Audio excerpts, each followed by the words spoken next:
ನಿಮ್ಗೆ ನೆನಪಿದೆಯಾ 2014-15ರಲ್ಲಿ ಬೈಕ್ ಇಷ್ಟಪಡೋ ಹುಡುಗರ ಕನಸು ಏನು ಅಂತ ಕೇಳಿದ್ರೆ ಉತ್ತರ ಒಂದೇ, KTM ಡ್ಯೂಕ್. ರಸ್ತೆ ಮೇಲೆ ಹೋಗ್ತಾ ಇದ್ರೆ ಜನರು ತಿರುಗಿ ನೋಡ್ತಿದ್ರು. ಇನ್ಸ್ಟಾಗ್ರಾಮ್ ನಲ್ಲಿ ಫೋಟೋ ಹಾಕಿದ್ರೆ ಫುಲ್ ಫೇಮಸ್ ಆಗೋದು ಪಕ್ಕಾ ಆಗಿತ್ತು. ಆದ್ರೆ ಎಕ್ಸಾಸ್ಟ್ ಸೌಂಡ್ ಕೇಳಿದ್ರೆ ಸಾಕು, ದೂರದಿಂದಲೇ ಡ್ಯೂಕ್ ಬರ್ತಾ ಇದೆ ಅನ್ನೋರು. ಪರ್ಫಾರ್ಮೆನ್ಸ್, ಸ್ಟೈಲ್ ಮತ್ತು ಸ್ಪೀಡ್, ಈ ಮೂರು ಇರೋ ಮತ್ಯಾವ ಬೈಕ್ ಮಾರ್ಕೆಟ್ ನಲ್ಲಿ ಇರಲಿಲ್ಲ. ಒಂದು ಕಾಲದಲ್ಲಿ ತಿಂಗಳುಗಟ್ಟಲೆ ವೇಟಿಂಗ್ ಲಿಸ್ಟ್ ನಲ್ಲಿ ಸಿಗುತ್ತಿದ್ದ ಬೈಕ್ ಇಂದು ಕೇಳುವವರು ಸಿಗುತ್ತಿಲ್ಲ. KTM ನಿಧಾನವಾಗಿ ಜನರಿಂದ ದೂರವಾಗ್ತಾ ಹೋಗ್ತಿದೆ. ಶೋರೂಮ್ಗಳು ಮತ್ತು ಡೀಲರ್ಶಿಪ್ಗಳು ಮುಚ್ಚೋಕೆ ಸ್ಟಾರ್ಟ್ ಮಾಡಿವೆ. ಒಂದು ಕಾಲದಲ್ಲಿ ರಾಜನಾಗಿ ಮೆರೆದಿದ್ದ KTM ಈಗ ಯಾಕೆ ಭಾರತೀಯ ರಸ್ತೆಗಳಿಂದ ಕಣ್ಮರೆಯಾಗುತ್ತಿದೆ?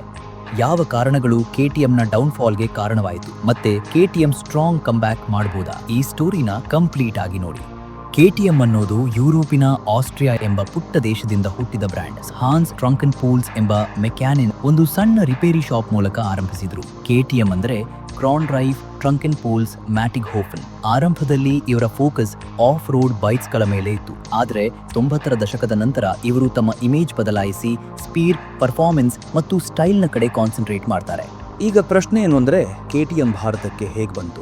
2007ರಲ್ಲಿ ಬಜಾಜ್ ಆಟೋ ಕಂಪನಿಯು KTMನ 14.5% ಶೇರ್ ಖರೀದಿಸಿತು. KTMಗೆ ಭಾರತದಂತಹ ದೊಡ್ಡ ಮಾರುಕಟ್ಟೆಗೆ ಪ್ರವೇಶ ಬೇಕಾಗಿತ್ತು. ಕಮ್ಯೂಟರ್ ಬೈಕ್ಗಳಲ್ಲಿ ಯಶಸ್ಸು ಸಾಧಿಸಿದ್ದ ಬಜಾಜ್ಗೆ ಪರ್ಫಾರ್ಮೆನ್ಸ್ ಬೈಕ್ ಸೆಗ್ಮೆಂಟ್ನಲ್ಲಿ ತನ್ನ ಶಕ್ತಿ ಬಲಪಡಿಸಲು ಗ್ಲೋಬಲ್ ಪಾರ್ಟ್ನರ್ ಬೇಕಿತ್ತು. ಈ ಸಿಚುವೇಶನ್ನಲ್ಲಿ 2012ರಲ್ಲಿ KTM ಅಧಿಕೃತವಾಗಿ ಭಾರತಕ್ಕೆ ಬಂದು ತನ್ನ ಮೊದಲ ಬೈಕ್ ಡ್ಯೂಕ್ 200 ಅನ್ನು ಬಿಡುಗಡೆ ಮಾಡಿತು. ಬೆಲೆ ಕೇವಲ 1,20,000 ಮಾತ್ರ.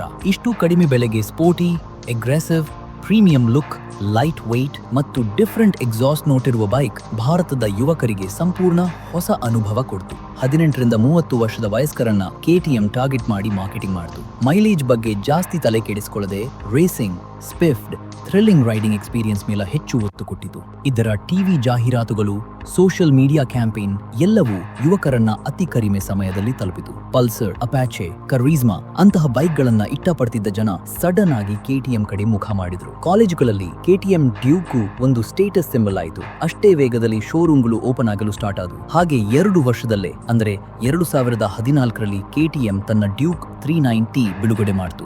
ಮ್ಯಾಸಿವ್ 44 bhp ಹೊಂದಿದ್ದ ಈ ಬೈಕ್ ನ ಪವರ್ ಅಸಾಮಾನ್ಯವಾಗಿತ್ತು. ಅಷ್ಟೇ ಅಲ್ಲದೆ ಮೋಸ್ಟ್ ಅಡ್ವಾನ್ಸ್ಡ್ ಫೀಚರ್ಸ್ ಗಳನ್ನ ಕೂಡ ಆಡ್ ಮಾಡಿತು. ಯಂಗ್ ರೈಡರ್ಸ್ಗಳು ಇದಕ್ಕೆ ಕಂಪ್ಲೀಟ್ ಫ್ಯಾನ್ ಆಗಿ ಹೋಗ್ಬಿಟ್ರು. ಭಾರತದ ಬೈಕ್ ಮಾರುಕಟ್ಟೆಯ ದಿಕ್ಕನ್ನೇ ಬದಲು ಮಾರೋ ಹಂತದಲ್ಲಿತ್ತು. ಯೂಟ್ಯೂಬ್ ವಿಡಿಯೋಗಳಲ್ಲಿ KTM ಸ್ಟೆಂಟ್ಗಳು ವೈರಲ್ ಆಗತೊಡಗಿದವು. ಇನ್ಸ್ಟಾಗ್ರಾಮ್ ಫೋಟೋ, ವಿಡಿಯೋಗಳಿಗೆ ಫುಲ್ ಡಿಮ್ಯಾಂಡ್ ಇತ್ತು. ಈ ರೀತಿ KTM ಅತಿ ಕಡಿಮೆ ಸಮಯದಲ್ಲಿ ಅದ್ಭುತ ಯಶಸ್ಸು ಕಂಡುಕೊಂಡಿತ್ತು. KTM ಎಷ್ಟು ಬೇಗ ಫೇಮಸ್ ಆಗಿತ್ತು, ಅಷ್ಟೇ ಬೇಗ ಅದರ ಡೌನ್ಫಾಲ್ ಕೂಡ ಶುರುವಾಯಿತು. ಪರ್ಫಾರ್ಮೆನ್ಸ್ನ ನಂಬಿ ಬೈಕ್ ತಗೊಂಡಿದ್ದ ಜನರಿಗೆ ಡೈಲಿ ಯೂಸ್ ಮಾಡ್ತಾ ಇದ್ದಂತೆ ಸಮಸ್ಯೆಗಳು ಪ್ರಾರಂಭ ಆದವು. KTM ಬೈಕ್ಗಳ ಮೇಜರ್ ಪ್ರಾಬ್ಲಮ್ ಅಂದ್ರೆ ಪ್ರಾಕ್ಟಿಕಲ್ ಆಗಿ ಇರಲಿಲ್ಲ ಮತ್ತು ಇಂಡಿಯನ್ ಕಂಡೀಷನ್ಸ್ಗೆ ಸೂಟ್ ಆಗೋ ಥರ ಇರಲಿಲ್ಲ. ಬೇಸಿಕಲಿ ಈ KTM ಬೈಕ್ಗಳು ಯುರೋಪಿಯನ್ ಕಂಡೀಷನ್ಸ್ಗೆ ತಕ್ಕಂತೆ ಡೆವಲಪ್ ಮಾಡಲಾಗಿತ್ತು. KTM ಬೈಕ್ಗಳು ದಿನನಿತ್ಯದ ಉಪಯೋಗಕ್ಕೆ ಸೂಕ್ತವಲ್ಲ.